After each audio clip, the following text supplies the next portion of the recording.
बहुत गर्व महसूस हो रहा है कि एक ऐसे व्यक्ति ने जो देश की लगभग स्तर पर आकर देश की रक्षा में अपना योगदान दिया है, उनको मैं आपसे इंट्रोड्यूस करवा रहा हूँ। ये एक ऐसे शख्स हैं जिन्होंने सन ऑफ द सॉइल की तरह धरती से अपनी प्रारंभिक शिक्षा आरंभ की और गांव में ही हायर सेकेंडरी स्कूल के बाद आगे की पढ़ाई जारी की।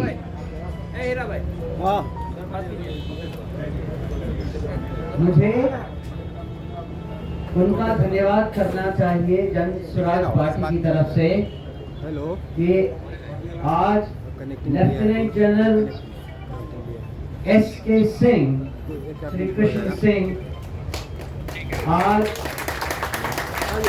तरारी लोकसभा विधानसभा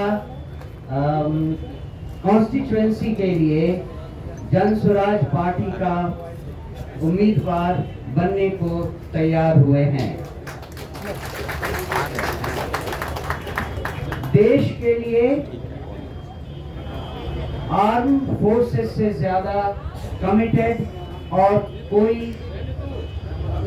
नजर नहीं आता और लेफ्टिनेंट जनरल एस.के. सिंह Singh as vice chief of army staff of Indian army के पद से होते हुए अपना कार्यभार समाप्त किया था।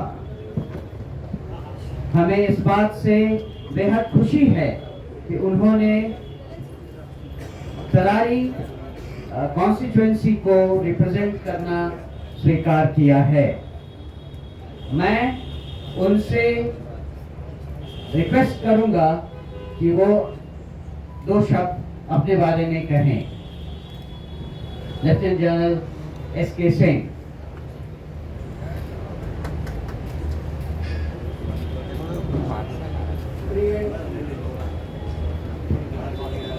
प्रेस के भाइयों,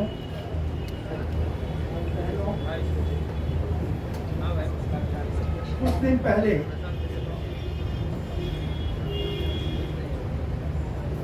प्रशांत जी से मेरी मुलाकात हुई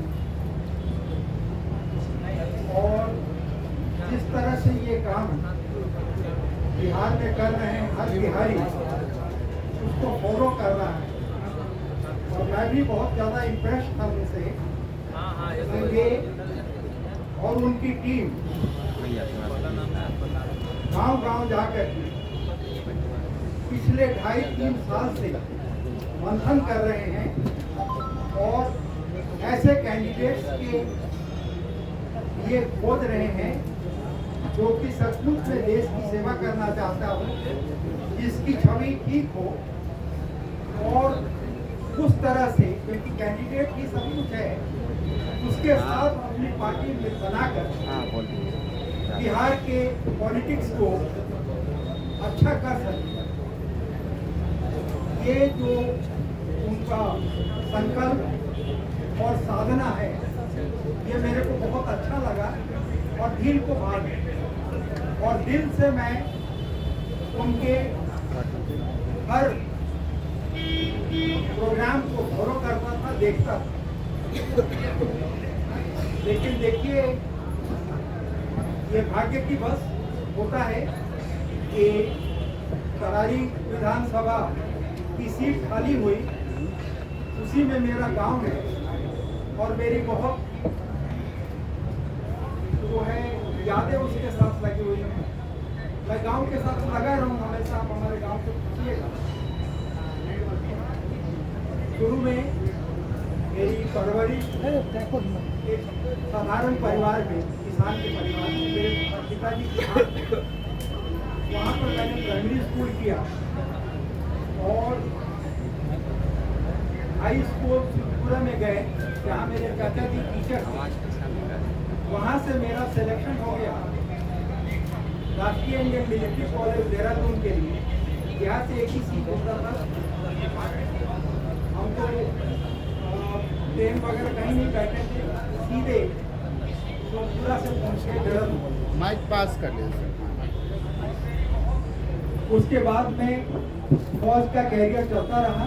एनडीए किए, आईएमए में थे, टॉप ब्रैकेट में थे।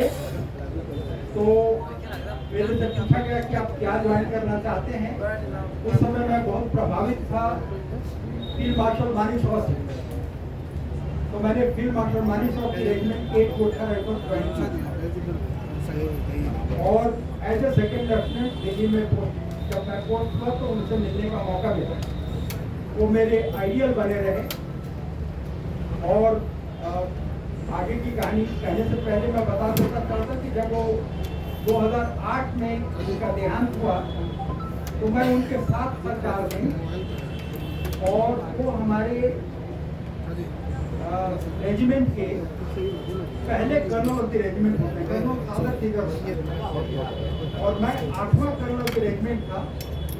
जिनके हाथों में उन्होंने दम दिया तो मेरा लगाव उनके साथ हमेशा लगा।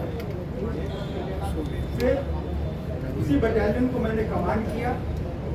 इंडियन आर्मी के जो लोग जानते हैं सबसे कठिन इलाका होता है सियाचिन ब्रिगेड। मेरे को सियाचिन ब्रिगेड कमांड दिया गया सबसे ज़्यादा टेन्योर के टाइम के लिए। उसके बाद मैंने कोड़ा डिवीजन में कमांड किया जहाँ पर कि 2005 में अर्थक्वेक आया था। वहाँ का पूरा रिहैबिलिटेशन करवाया। जनरल सिन्हा जो होते थे उस समय गवर्नर होते थे और मेरे को वहाँ के अति विशिष्ट सेवा मेडल से सम्मानित किया गया। उसके बाद में मैं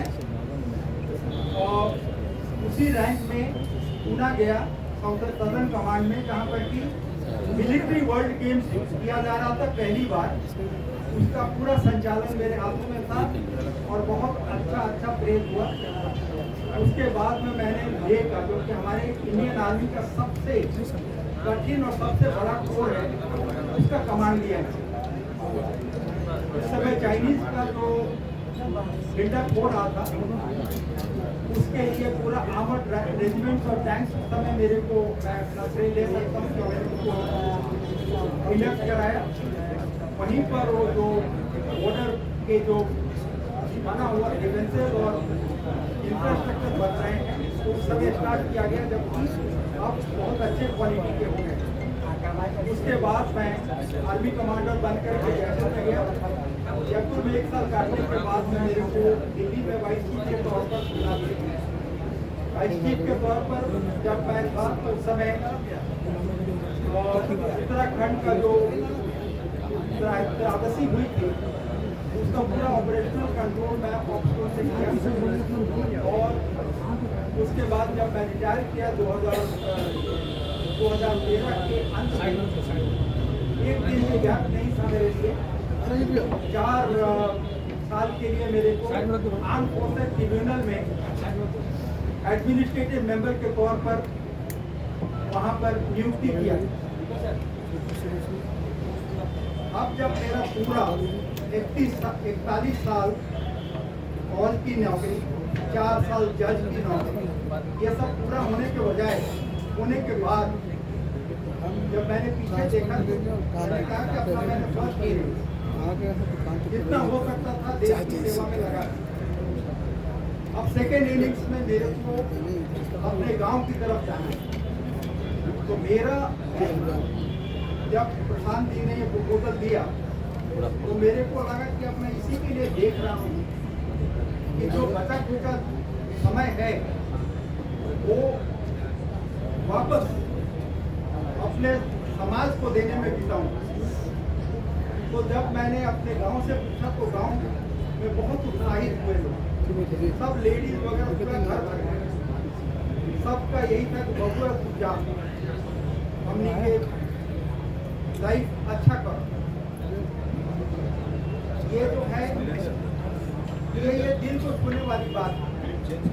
एक हमारे कर्नल साहब ने राजेश सिंह, तो उन्होंने मेरे को फोन किया कि सर हम आपके गांव गए थे और उससे पैरों में पूछ रहे थे कि गाँव जाने का रास्ता कौन सा है। तो उस लड़के ने बोला, अच्छा आप जनरल साहब के गाँव जाना चाहते हैं? दिल्ली, नोएडा जहाँ मैं ये था वहाँ कोई नहीं जानता मेरे को, लेकिन यहाँ अभी भी मेरे को लोग उतनी प्यार और इज्जत से याद करते हैं। अभी मेरा समय है कि उस प्यार और इज्जत को वापस करूँ। बच्चे मेरे सेक्सुअल हो गए हैं, वाइफ नहीं है, तो अब मैं अपना समय सेवा में उस समाज को देना चाहता हूं जिन्होंने मेरे को इस लायक बनाया। For me, brothers and sisters of press, it is a time to pay back to the society which has made you what it is, and to ensure the growth of Bihar on the models and on the dreams of Prashant Ji and Jansula. And let us bring a very clean and healthy politics so that our country and our state and our district and villages do as well. Jai Bihar, Jai Hind. एक सवाल है आपसे, अग्निवीर के बारे में आपका क्या कहना है? जी, अग्निवीर के बारे में क्या कहना है? देखिए अग्निवीर लेटेस्ट आया हुआ है। मैं भी आपकी तरह जो है सिर्फ अपना विचार दे सकता हूँ, हम भी इंडिविजुअल विचार है। अब पॉलिसी के रूप में किस तरह से क्या हुआ मेरे को उसकी जानकारी नहीं है, लेकिन पर्सनली मैं अपने पुराने विचार का आदमी हूँ और मैं सोचता हूँ कि मैं खुश नहीं हूँ किसी से। इसलिए नहीं खुश हूँ, 2-3 कारण बता देता हूँ। हमारे सिपाही के लिए हमारा रेजिमेंट एक परिवार होता है, जहाँ वो 17 साल 20 साल जैसे हो बन जाता, 25 साल 30 साल का काम करता है। उसके बाद में जब भी होता है वो समय का जो भी परिवार का हेड होता है उसको लिखता है कि सर मैं यहाँ हूँ, ये हूँ, वो रेजिमेंट उसका देखभाल करता है। अब जहाँ 20 साल इतने की जो 17 साल की जो नौकरी में जो एफिलिएशन होता है उसको हमारे टर्म में रेजिमेंटेशन करते हैं। तो 4 साल का अग्निवीर जो जिसको पेंशन नहीं मिल रहा है उसकी लगाव परिवार के साथ कैसा होगा वो काम होगा। वही हम लोगों का सबसे ज़्यादा स्ट्रॉन्ग पॉइंट था।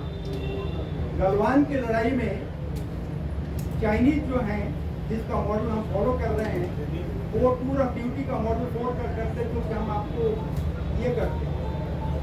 उनका जो फाइटिंग कैपेबिलिटी था वो हमारे सैनिकों के सामने कुछ नहीं। उनके पास टेक्निकल चीज़ें थी, वेपन्स थे, बट जिस जज्बे के साथ हमारे ट्रुप लड़ते हैं, जब सीओ साहब का ये उनके ऊपर प्रहार हुआ पूरा रेजिमेंट खोखला गया भैया। सर आपने हमारे सीओ साहब को मार दिया। तो आप खुद सोचिए कि 4 साल में वो कनेक्टिविटी आ पाएगी, रेजिमेंटेशन आ पाएगा। दूसरा और कोई टेक्निकल ट्रेनिंग जो है उसमें टाइम लगता है। एक सिविलियन से एक सिपाही को बनाने के लिए 1.5 साल के करीब 2 साल के करीब लगता है। उसके बाद अगर वो आमदपुर में गया है तो उसको टैंक का ड्राइवर बनना है, टैंक का गनर बनना है, टैंक का लोडर बनना है, हर चीज़ में टाइम लगता है। जब तक वो परफेक्ट होता है अपनी ट्रेनिंग 4-5 साल करने के बाद उसको जाने का टाइम आता है। तो हमारे लिए भी अच्छा नहीं है और ये के लिए भी। देखिए ऐसा है कोई भी नया चीज़ आता है तो उसमें कमियां और स्ट्रेंथ होती है। उनके स्ट्रेंथ होगा तभी उन्होंने लागू किया, लेकिन मेरे विचार से इसको दोबारा देखने की जरूरत है। और जहाँ तक क्या आप अपने इलाके, चूँकि आपका इलाका और छपरा का इलाका बहुत के लिए बहुत इम्पोर्टेंट होता है, अपने नए जो नवयुवक हैं उनको आप मना करेंगे कि अभी अग्निवीर में शामिल मत हो? नहीं, ऐसा है कि कभी नहीं करें। वो सिपाही है, देश की रक्षा के लिए जा रहा है, ट्रेनिंग में जा रहा है। हम बोले क्यों कहते कि बेटा तुम 25% में अभी सेलेक्ट नहीं हो। मेरे विचार से लगता है कि गवर्नमेंट इसके परसेंटेज को और बढ़ाएगी। दूसरा ये गवर्नमेंट का स्कीम है और पुराने हरियाणा वाले जो बोल रहे हैं अभी के लिए इसको फेल नहीं होना, कोई भी अग्निवीर बेकार नहीं होगा, उसको कुछ ना कुछ नौकरी मिलेगी। हमने तो जितने भी आए हैं कि सर हम करें कि नहीं करें, हमने कहा बेटा आज जाओ, अगर मैं तुम्हारी जगह होता तो आज जाऊँ, मैं किसी को नहीं रोकूंगा, किसी को एडवाइस नहीं करूँगा, क्योंकि पॉलिसी चेंज होती रहती। आप दोनों बात कह रहे हैं। नहीं, आप सुनिए, आप पॉलिटिकली देख रहे हैं ऐसे पेपर, मैं तो एक टेक्निकल अपना पॉलिसी के तौर पर बोल रहा हूँ कि जाना है उसको, नौकरी करनी है, हो सकता है 25% में आगे, हो सकता है ये कोटा 25 से 50-75 हो जाए, या जैसे पहले आया था शॉर्ट सर्विस कमीशन, उसमें था कि 5 साल के बाद चले जाएंगे, फिर 10 साल के बाद चले जाएंगे। अभी 90% शॉर्ट सर्विस कमीशन डॉक्टर को परमानेंट मिल जाता है। अभी हम क्यों उसको जाने देना है, लेकिन हमारा सरकार से यही प्रार्थना है कि इसको फिर से देखभाल करें, एक कमेटी बनाए और इसको इम्प्रूव करने की कोशिश करें।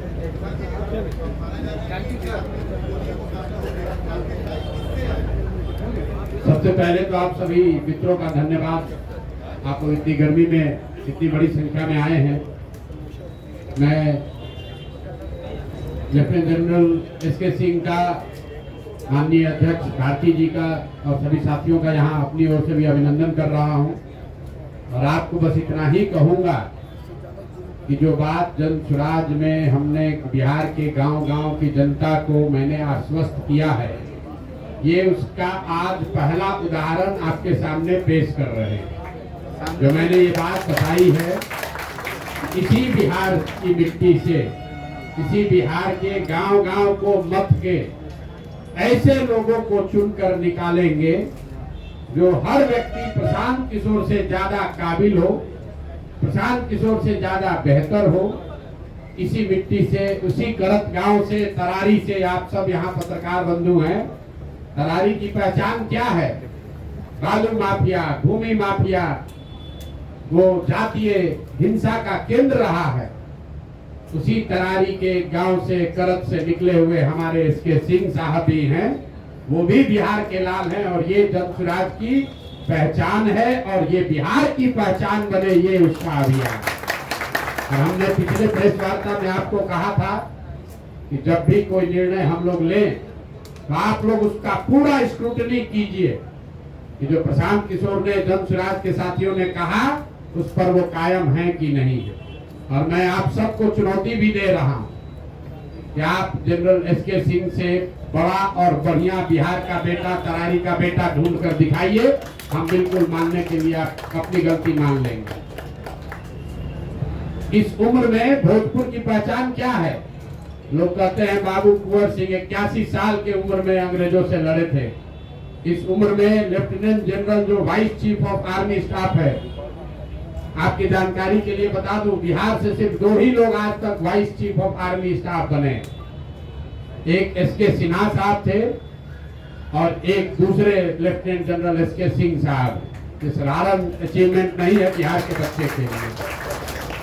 गांव से निकला हुआ लड़का वहां पहुंच गया और ये अचीवमेंट बड़ी गौरव की बात तो है, लेकिन उससे गौरव की बात यह है कि इस उम्र में सारा सुख सुविधा छोड़कर, जैसा जनरल साहब ने बताया, इनकी पत्नी नहीं है, 2 बच्चे यूनाइटेड स्टेट्स में रहते हैं, दिल्ली में अच्छी जिंदगी चल रही है, जीवन भर के लिए सारी सुविधा मिली हुई है, तो सब छोड़कर वापस तरारी में आकर चुनाव लड़ना, ये दिखाता है कि बिहार के लोगों में अपनी मिट्टी को सुधारने का जज्बा अभी दबा है, खत्म नहीं हुआ। इसलिए जन स्वराज का जो ये अभियान है, हर गांव से, हर क्षेत्र से ऐसे बच्चों को, ऐसे लोगों को, बिहार के लाल को ढूंढ कर निकालेंगे। और बिहार की जनता के सामने ये अवसर होगा कि अपने सबसे काबिल बच्चों को चुनकर सदन में पहुंचाए, जो कि आपकी जिंदगी को सुधार सके। इसलिए तहे दिल से एक बार फिर से एस के सिंह साहब का धन्यवाद कर रहे हैं। कोई vice chief of army staff वो एमएलए का चुनाव लड़ने आ जाए, आज तक बिहार के इतिहास में हुआ नहीं। ये एमएलए का चुनाव लड़ने नहीं आ रहे, ये बिहार को सुधारने के इस अभियान का हिस्सा बनने आए। ये हमारे लिए जन स्वराज परिवार के लिए, जन स्वराज की सोच से जुड़े हुए सभी लोगों के लिए गौरव की बात है कि ये बिहार के हैं, तरारी के हैं। इन्होंने बहुत लड़ाई लड़ी है। इन्होंने अभी कुछ आपको गिनवाए कि किन किन कमांड को इन्होंने लीड किया है, कहाँ कहाँ देश में इन्होंने सेना का नेतृत्व किया है। अब एक जीवन का ये भी नेतृत्व करने जा रहे हैं जहाँ तरारी की जनता को, भोजपुर की जनता को वहाँ के माफियाओं से मुक्त कराने की लड़ाई जन स्वराज जनरल साहब के नेतृत्व में लड़ेगी।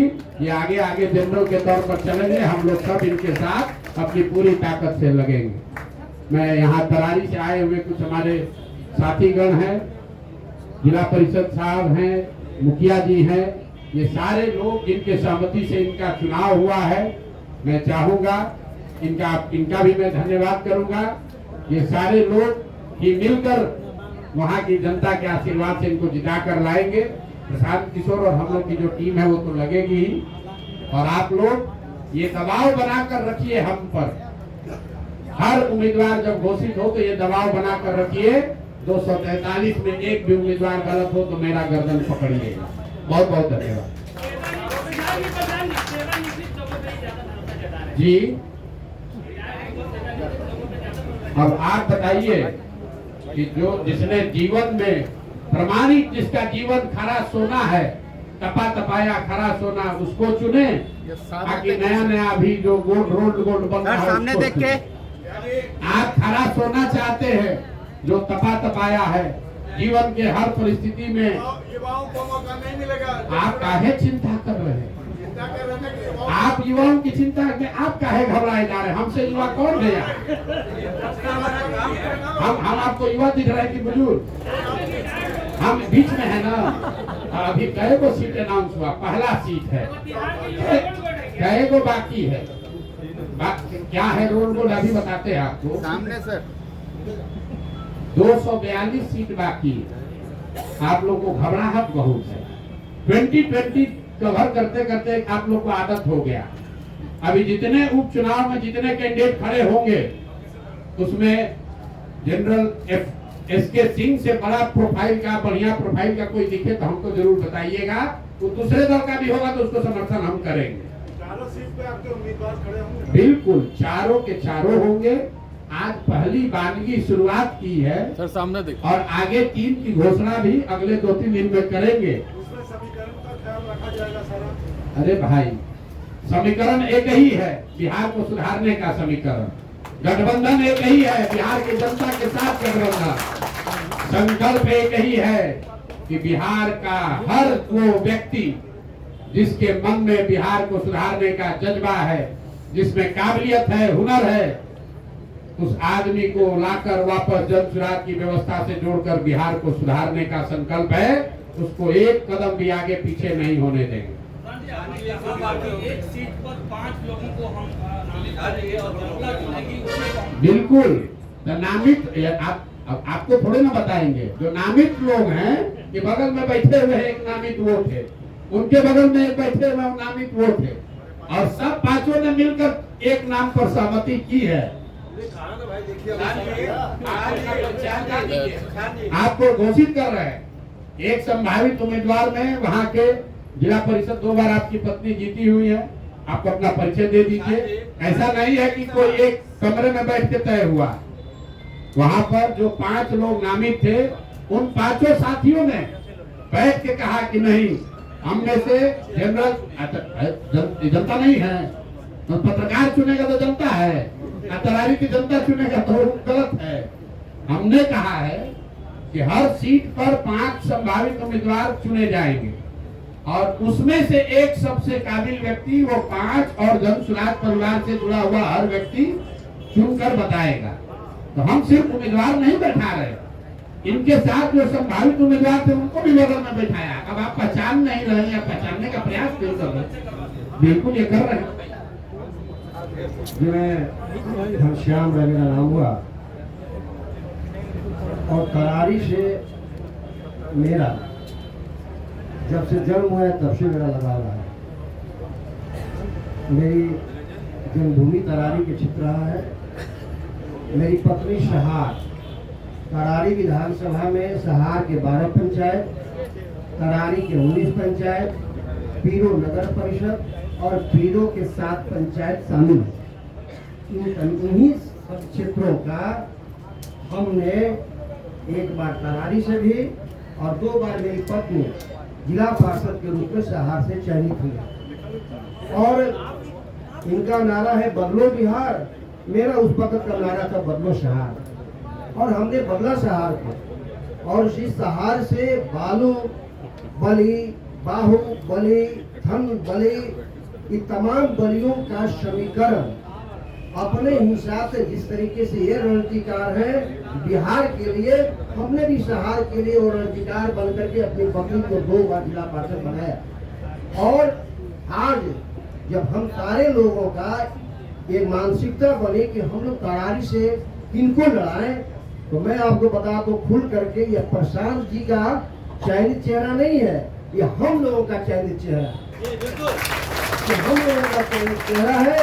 और आपने कहा युवाओं की भागीदारी की बात, मैं युवा हूँ और हमारे ये पिताजी के तुल्य के मैं पिताजी का साथ छोड़ दूँ।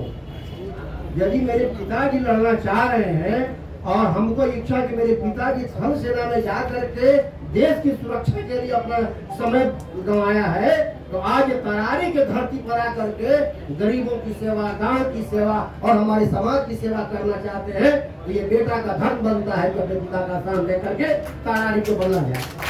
और करारी को बदलने का जिम्मा सिर्फ इन्हीं पर नहीं है, करारी के जो आपने लिखा भी है, हमने जो स्वराज का मेरा नारा है हम लोगों का सामूहिक प्रयास, उस सामूहिक प्रयास में ये घनश्याम राय, ये कर्नल साहब, लेफ्टिनेंट साहब के साथ, और ये चुनाव करारी को बदलने का चुनाव है।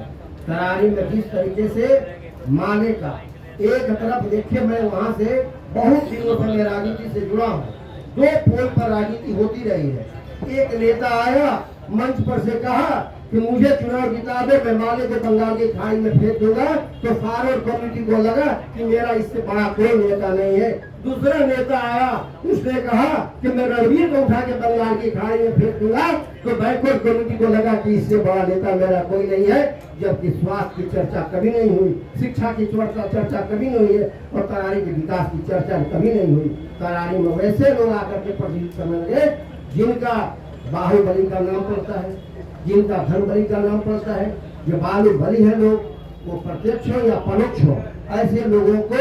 और एक नया चीज आपको यही बता दूं करारी के लिए, करारी में अब बंद सवार नहीं चलने दिया जाएगा। और हम लोग किसी भी कीमत पर, हम ये भी नहीं है कि जाति और धर्म की बात वहाँ होती है, वहाँ मानवता की बात होती है। हम लोग हिम्मत होकर के तमाम लोगों के परिवर्तन की बात, सहार को बदलने की बात, करारी को बदलने की बात, पीरों को बदलने की बात, और ये सब बदल करके हम लोग आपको एक अच्छा रिजल्ट देंगे। आपके सामने वो रिजल्ट आएगा और हम पूरी दावा के साथ कहते हैं कि हम मजबूत स्थिति में लेफ्टिनेंट साहब को रखेंगे। धन्यवाद धन्यवाद धन्यवाद। अरे यार हेलो,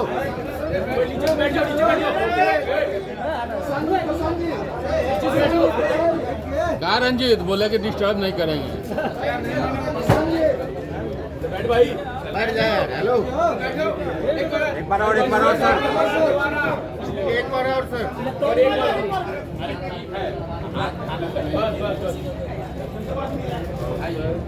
भैया नीचे कीजिए थोड़ा सा। आपकी टीम कब हो गया अनाउंसमेंट सामने?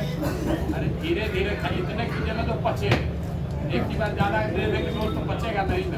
यहाँ के जनता को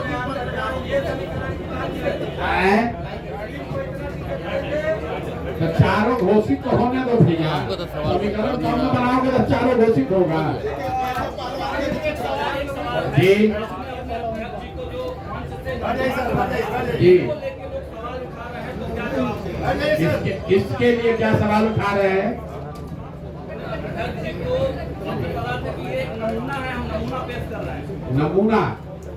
नमूना जो है ये भोजपुरी का वर्ड है। अब आप ये जब भोजपुरी में बोला तो आपको उसमें भी दिक्कत, अंग्रेजी में बोलेंगे तो कहेंगे तो बाहर के रहते ही अंग्रेजी में बोलते हैं, हिंदी में बोल रहे हैं तो आपको हिंदी में दिक्कत हो रहा है। नमूना भोजपुरी का वर्ड है, हिंदी से उसको भ्रमित मत होइए।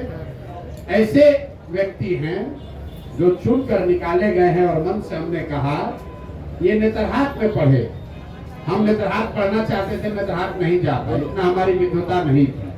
ये आईआईटी कानपुर में गए, हम आईआईटी में नहीं पढ़े। ये आईएफएस है, हम आईएफएस नहीं है। तो हमारा जो कमिटमेंट है कि जो आदमी आएगा वो प्रशांत किशोर से ज्यादा काबिल होगा, तो हम मानते हैं कि हमसे ज्यादा काबिल आदमी है। आज लेफ्टिनेंट जनरल एसके सिंह आए हैं तो मैं मान रहा हूँ कि हमसे ज्यादा काबिल आदमी है। ये आप लोग कह रहे हैं कि आप ही तो हैं, दूसरा कौन? देखिए कौन कौन आदमी आ रहा है। भारत के मुख्य न्यायाधीश जी राज्यसभा में गए थे, उनका बदलाव है। भाई बदलाव राज्यसभा में न गए थे, चुनाव नहीं न लड़े थे, दोनों में फर्क समझिए।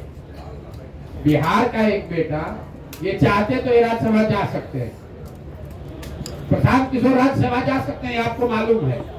लेकिन हम लोग राज्यसभा छोड़कर यहाँ पर आकर अपनी मिट्टी का कर्ज अदा करने के लिए लड़ रहे हैं, ये फर्क है। एसके सिंह साहब ने कोई सरकारी पद लेकर अपना जीवन बिता सकते थे, जरूरत क्या है, एक बार बन गए तो सारी सुविधा उसको मिलती है। उसको छोड़कर करत में आकर करारी और पियरों का लड़ाई लड़ना, ये कहना आसान है, इतना करना आसान नहीं है।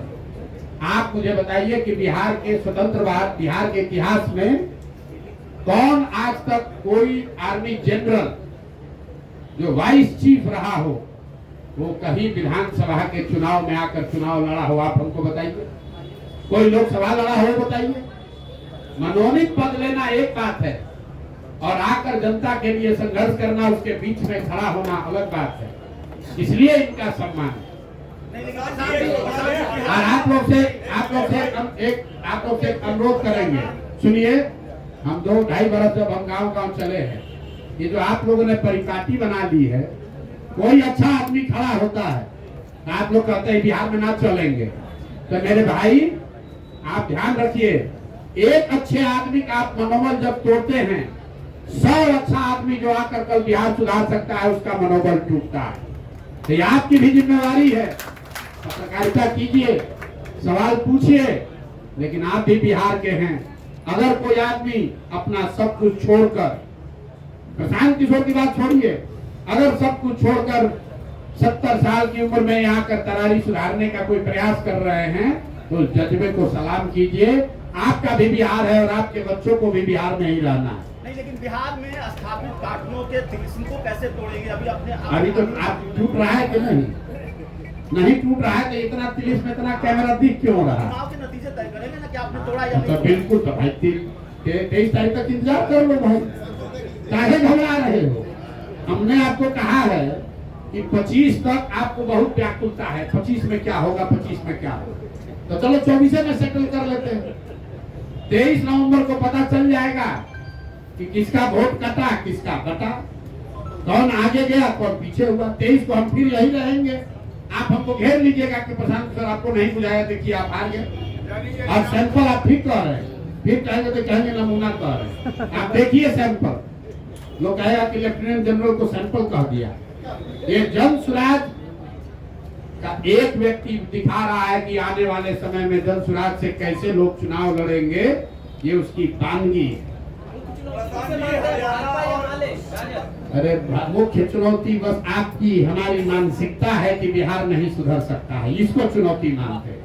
जिस दिन वो मानसिकता से निकल गए, आप सब चाहते हैं कि ऐसा आदमी जीत कर आए, लेकिन आपकी मुख्य चुनौती है कि आपको लग रहा है कि ना जीतना तो चाहिए, आदमी तो बढ़िया है, जीतेगा तब ना। उस मानसिकता से लड़ाई है। जिस दिन आप उस मानसिकता से निकल गए, बिहार से ज्यादा काबिल लोगों की कोई जमीन नहीं है इस देश में, और आपको जन सुराज में करके दिखाएंगे। अब बहुत हो गया, अब कुछ सवाल रखिए आप लोग अगले। हरियाणा और जम्मू का बीजेपी पीछे थी, फिर भी हरियाणा में जीत दर्ज हुई। महाराष्ट्र और झारखंड में भी चुनाव है, क्या भविष्य आप बीजेपी का देख रहे हैं? हम भविष्य बीजेपी का अंधकार में देख रहे हैं। बिहार में बीजेपी का भविष्य अंधकारमय है। देखिए तरारी से, देखिए क्यों अंधकार में। साहब आर्मी में रहे, ऐसा तो है नहीं कि जन सुराज का बहुत छोटा प्रयास 2 साल से हम लोग शुरू किए हैं। भाजपा जैसे दलों के पास, राजद के पास सुशासन की बात करने वाले जदयू के पास ये मौका था कि करड़ के इस लाल को आगे बढ़ाते वहां से चुनाव लड़ाते, लेकिन भाजपा किसको चुना है? किसको चुना है भाजपा भाई? किसका नाम बताइए जरा जोर से। नाम अनाउंसमेंट नहीं हुआ है? नहीं, आप लोग को मालूम है कौन लड़ेगा चुनाव? तो जो जैसा जैसा चुना है वैसा भरेगा। तो आप ऐसा है, हम भाजपा का हम थोड़े टिकट जारी करते हैं भाई। वहां से कौन लड़ता रहा है वो आपको मालूम है। उन लोगों को देख लीजिए और जनसुराज जिसको लड़ा रहा है उसको देख लीजिए। जीत हाथ छोड़िए। जनसुराज जिसको तरारी से लड़ा रहा है और भाजपा जिसको लड़ा रही है, लड़ाने की चर्चा कर रही है, दोनों का भविष्य, दोनों में जो अंतर है वही जनसुराज के उजाले और भाजपा के अंधियारे में फर्क है।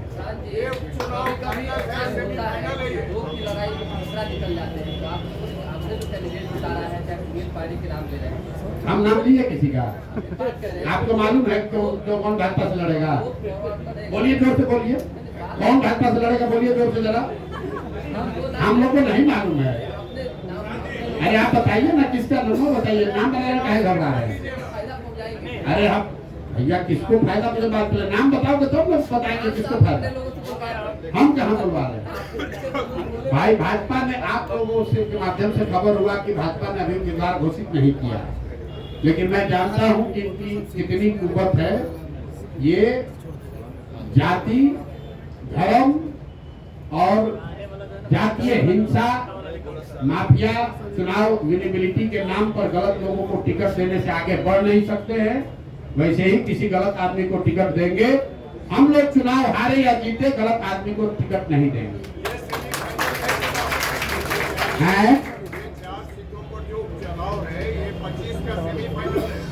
भैया 23 तारीख को रिजल्ट आएगा।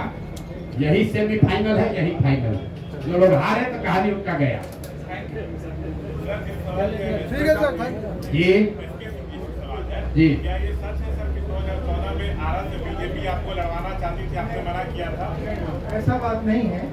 क्या हुआ था कि मैं 2013 दिसंबर में रिटायर कर रहा हूँ। अपने स्कूल में और आरा में कुछ एक सर्विसमैन के लिए मैंने काम किया। तो उस समय मेरा पॉपुलैरिटी पीक पर, सब लोगों ने सोचा कि मैं पॉलिटिक्स में आऊँ। लेकिन उससे पहले मेरे को appointment letter arm forces tribunal का मिल चुका था, जो कि एक हाई कोर्ट जज के बराबर है। तो मेरे को लेने नहीं लेने ऑफर ये कि कोई पहला ऑफर मेरे को, मैं पब्लिकली बोल रहा हूँ, पहला पॉलिटिकल ऑफर जंग फॉर से ही मेरे को, और मैंने उसको स्वीकार किया क्योंकि मैं इनको फॉलो करता हूँ। आरजेडी से पहला ऑफर मिलता तो आप स्वीकार करते? गजब गजब बात आप लोग करते हैं। अब आप ये चाहते हैं कि जब जनरल साहब जीत जाए तो आप लोग को आर्मी के कॉम्बैट ट्रेनिंग में बुलाया जाए, आप लोग का फिटनेस चेक करने के लिए। आप लोग ये आए हैं, जनरल साहब सारे पत्रकार लोग घेर लिए हैं। कोई अग्निवीर पर पूछ रहा है, कोई आरजेडी से। अरे भाई आप आए हैं, ये बिहार की सेवा के लिए आए हैं, इस बेटी के भले के लिए आए हैं। आप लोग शुभकामना दीजिए। आपने सवाल कर लिया, सवाल आपका गोली सुनने के लिए तो हम बैठे ही हुए। 243 एसके सिंह कहां से लाएंगे? एक एसके सिंह कहां से आए? एक भारती साहब कहां से आए?